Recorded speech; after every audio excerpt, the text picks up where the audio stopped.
This one thing, I guarantee you guys, is going to make your business significantly easier. It may be even not just your business. I think you can probably apply this in anything else, and you'll see a correlation on how this actually applies to everything. In the business that I run, our ideal avatar is very, very specific. They have to be high income earners, investors. They need to be liquid, $30,000 or more. They need to have a growth mindset. They need to be somebody who's pretty much ready to or has been investing and is liquid or makes a good income to work with us, right? So when you put all those things into place, what it ends up being is a very small niche of people all across the country that can actually work with us. Like, it's a very small percentage of people, but there are millions of these people, right? So the cost per acquisition for each of these leads is significantly higher than if I were selling $1,000 product, a $500 product, right? Because a $500 product, like, almost everybody can buy that. Why am I telling you all this? The reason why I'm telling you all this is because in the business that I'm in, it is so niche specific that not only are we marketing towards those people because they have the money, we're also marketing towards those people because they also have a different mindset, right? And you might ask yourself, like, well, why does it matter what kind of mindset do they have? If they have X amount of money to spend with you, whether they are within those categories or whether they're not, wouldn't you just take their money? They got $30,000, $20,000. Like, wouldn't you just take their money? And honestly, in the past, I 100% would take anybody's money who wanted to pay. Like, if I had a lead, a guy referred to them or found them through ads or whatever the case is, social media, and these people had the money to pay, I'll take you. Like, I would have taken your money back in the day and just be willing to work with anybody because I wanted to make money. And I think a lot of us end up getting to that point at one point or another. Not everybody, but usually when that happens is because we're coming from scarcity, right? We're trying to get every single dollar that we can. I've gotten to a point now where we are very cautious and selective, like, who we work with. Luckily, like, I have an amazing team that keeps me with those guardrails. Like, I'm going to use the word guardrails. Like, they kind of keep me in place. Like, if you guys ever think about a horse, like those horses that race, around the track,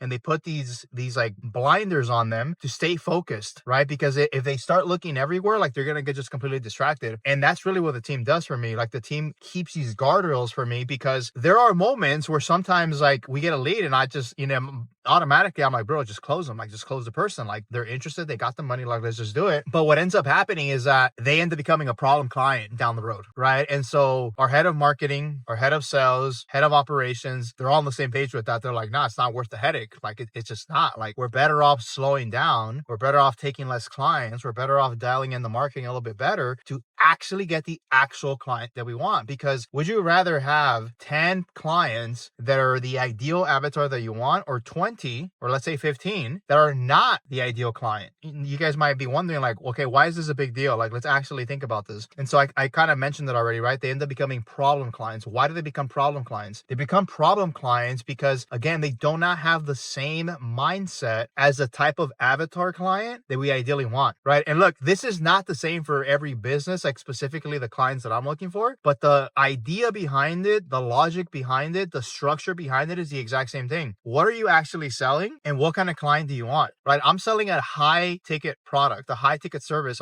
I mean, I'm not selling, a $50 supplement. I can sell that to anybody. And what's the ideal avatar? Well, somebody who wants to get fit, right? Maybe wants to gain some muscle. If I'm selling a protein product, for example, I'm selling a consulting service that's $30,000 plus that the average person can't afford. Why can't the average person afford this? The reason why they can't afford it is for the same reason that they don't have $30,000, because in order to have a minimum, we're not talking about it's your max savings. I'm talking about, like, I'm ready to drop this into something and I'll be totally fine because I make money or I have more money saved, right? The average person can't do that. And the reason why they can't do that is because they haven't built the internal infrastructure, the internal psychological components to actually build a cash savings of $30,000 or more, or they haven't gotten a job that will actually be able to pay them enough to be able to do something like that. There is a high correlation between people who earn a lot of money, or investors, or family offices, or real estate investors, or people in those industries, or even people that are retired, right? They have a certain mindset and framework around how they look at money. Those people who have that type of money, at least for my specific service, all kind of have the same way of thinking, which is what I want you guys to look at, right? So it's a very small percentage of people who have this. You're either retired, you have a high income job, you're an investor, maybe you inherited the money, so you kind of have some ideas about how to work money. Like there's a certain mindset around that. And so when you have that type of mindset, if you come from that world, you understand that things can happen in business, and you understand that money and business is not 100% a straight line. Things can happen. And so it is far easier for us to work with a client like that than it is for somebody who is the complete opposite, where they're like constantly nagging, constantly complaining, telling us that things aren't moving fast enough, just pressing and pressing and pressing, and it ends up them becoming a problem client. Like that's what we mean by a problem client. It doesn't mean that we can't fulfill the service. Yes, we can fulfill the service, but the headache the client gives us throughout the entire process. And now imagine dealing this for, we're not dealing with clients for 3 months, we're dealing with clients for multiple years. It becomes such a big stress for fulfillment, for operations, for the sales team, because it even comes back to the sales team later down the road, right? Hey, you told me X, Y, and Z, X, Y, and Z is not happening. They just don't understand like what can actually happen. They actually didn't listen.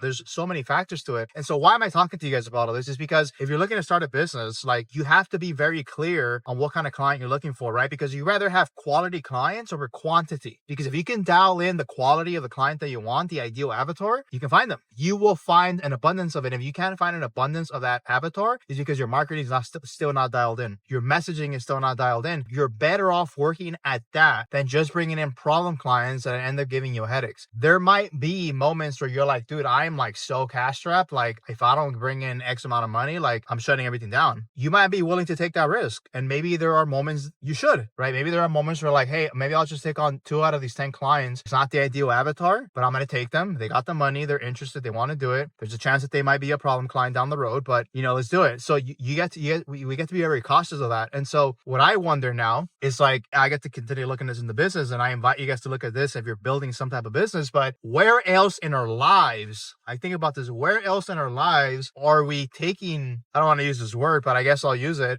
shortcuts in a sense. Like where else are we taking shortcuts that has us take the easy route, right? Because the easier, softer route, because we just, we're going to get the results quicker, but it could end up hurting us. And so I think we do this all the time, honestly. Like as humans, we do this all the time, and we're probably never going to stop, right? But the more we work on that, and the more we minimize that, it actually makes the life easier. It makes our life simple, honestly. And so I ask myself all the time too, I'm like, where am I choosing to get more quantity over quality, right? It's just like food. Would you rather have an abundance of cookies and donuts and processed food, or would you rather have a whole bunch of whole organic food, right? Quality over quantity. We can look at this everywhere. Like there's so many places to look at this. It makes life so much simpler. Like it's just crazy, because if it makes business simpler, right? If it eases the pain for everybody, then why wouldn't applying that same logic into everything else also make sense? And so that's something what I'm sitting on today that I wanted to share with you guys. If you guys have any insight on this, if you guys have anything that you think would help somebody, honestly, it might even help me, like just drop a comment down below. Like I'm so curious to like get your point of view on this, because all the information that I share and all the things that I share on all these videos, like I share them because they've helped me. They're things that I look at on a daily basis, that I've looked at my entire life, and that I look at differently today that I couldn't look at the same 5 years ago. And so I believe they can help everybody. I believe they can help each and every single one of you guys in whatever you do, like literally anything. It's not just about entrepreneurship. It's everything. It's everything that we're going through. And so drop a comment down below, because you might be helping me as well as much as I'm helping you guys. That is all I got for you guys today, and I will catch you on the next video. Peace out.